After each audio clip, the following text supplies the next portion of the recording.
Hi, Jamie. Thank you so much for speaking to News9 Plus. Can you please tell us about the case in details, that why did the Home Office deny their right to stay in UK, and what is the reason that they have given so far? So we don't know the reason. We think that these men were evacuated from Afghanistan after working for the UK embassy in Afghanistan, and they were promised that they would be entitled to stay here and entitled to get indefinite leave to remain. The reasons that they've given are insufficient and not clear. So they've said that they're ineligible, they've said their applications were inappropriate, and they've said that their applications are void, but no reasons have been given why, having initially seemed to think that they were eligible for this scheme, why they've changed their mind. So when they were promised that they are eligible for this scheme, was something given in written to them? Yeah, they were emailed, well, on arrival, they were told, asked whether they wished to stay or not, and they said that they wanted to. Then they were emailed in February and said, you're now going to do your fingerprints, and then whilst you're waiting for your BRP to arrive, your biometric card is what proves your immigration status. You'll have the right to stay here. So we think that they were evacuated under the proviso that they will be allowed to stay if they asked to stay. And then they were told later on that you have the right to stay. Don't worry about it. Okay. And now suddenly, so have they already been deported? No. So 9 of the men remain in detention center. 2 were due to be removed tomorrow, but that's been cancelled. And 3 individuals who were evacuated haven't been detained and haven't had their ILR taken away. So they are still at liberty and still permitted to stay in the UK. So we don't know why there's a difference in treatment between these men with identical cases. Okay, so who are the ones who have been given the permit to stay, and who are the ones who haven't been given the permit to stay? So the 13 individuals who were evacuated in that cohort, all of whom worked for the UK embassy, 5 were given permission to stay, 2 were then later detained, and 3 haven't been detained. So that is 3 Indian nationals were given permission to stay, 1 is detained, and 2 are currently at liberty.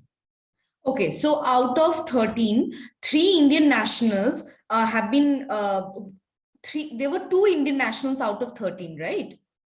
No, I think there's 4 or 5. I think there's 4 or 5, yeah. Indian nationals. So out of the 13, 2 of which are at liberty and have been granted indefinite leave to remain, so we haven't spoken to them. 1 of which was granted indefinite leave to remain and is detained. And then I think there are at least 1 or 2 who haven't been granted indefinite leave to remain and are detained. Okay. Can you please share the names of these 13 individuals with me? I probably couldn't without their consent. Sorry? I couldn't without their consent. So you would Their need consent, to, you cannot. Yeah, Okay. Yeah, Okay. And can you please share, whom do you represent? Do you represent the Indian nationals?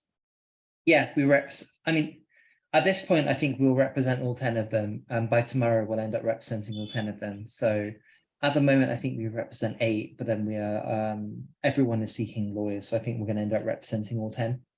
Okay. Is there any chance that I can speak to these Indian nationals? I can certainly ask them, yeah. Okay, great. So I will keep in touch with you, and if you I can I'll send a message and see if they're happy, then I can give you their number, but I don't see why not. They want to kind of let people know what they're experiencing. Okay. So why do you think this kind of, I mean, what's your takeaway from this? Like, why do you think there is a, distinct biasness that is being shown over here? So, I mean, we imagine that the Home Office may have, having evacuated these individuals and helped them to make an application for leave to remain, may have changed their mind halfway through and decided that actually it doesn't apply to non-Afghans. But they haven't said that yet. So that's the only kind of reason that we think they may have given. But we think if that was the case, they should have made that explicitly clear at the start and not processed their applications. We also think that the scheme doesn't prohibit the grant of leave to non-Afghans, especially when, like these 13 men, they have provided essential security for the British diplomatic mission in Kabul. Exactly. So they have given their service or their life to defend the UK and the Canada embassy in Kabul. And on Yeah. that pretext, they were evacuated, and now they are facing such terrible mismanagement from the UK side. Uh, so can you please tell me the private agency where they were hired? Agency name? So there was a number of them. So Garda World, Sabre,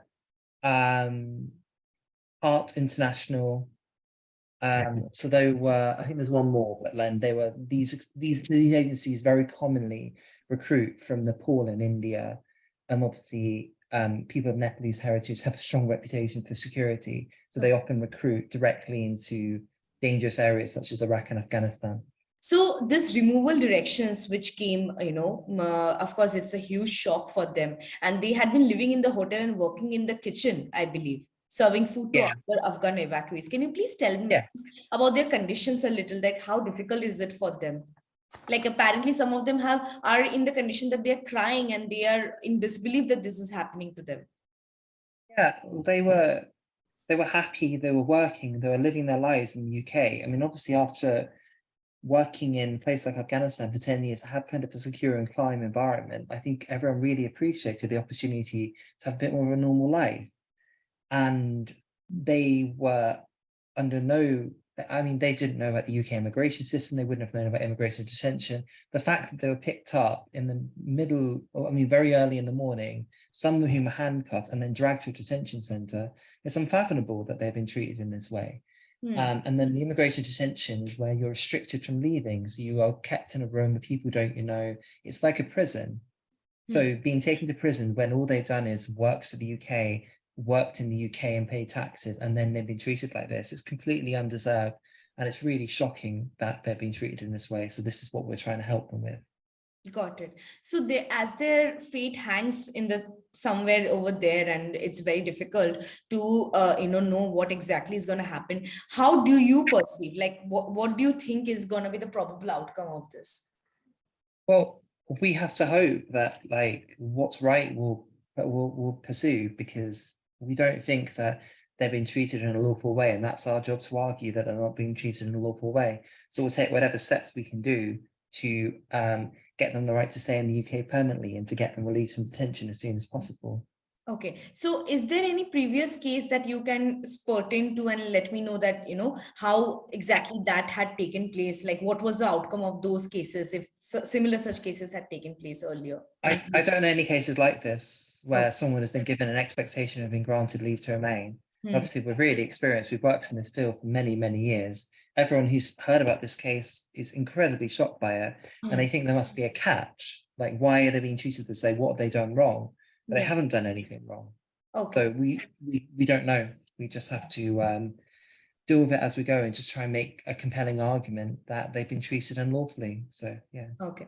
The last question that goes is this, that in the BBC story, a spokesperson from the Home Office had said that, they remain committed to providing protection for vulnerable and at-risk people who are fleeing Afghanistan, and so far have brought around over 24,000 people who have been impacted by the situation back to UK. So, of course, then in this instance, what exactly went wrong then? There has been no change on the immigration status of the individuals then.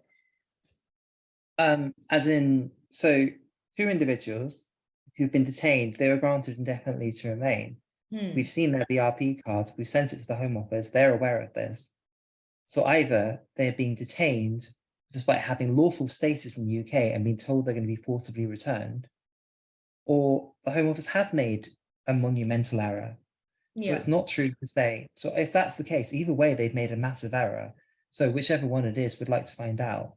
The remaining individuals, we say that they were given a clear expectation that would be granted leave to remain in the UK, and taking that away from them and putting them in a detention centre is grossly unfair. Of course. So, and we obviously, our job is to argue that they've got this wrong and make sure that they are given clear assurances that they can stay in the UK and clear status to stay in the UK. So that's what we're going to be doing now.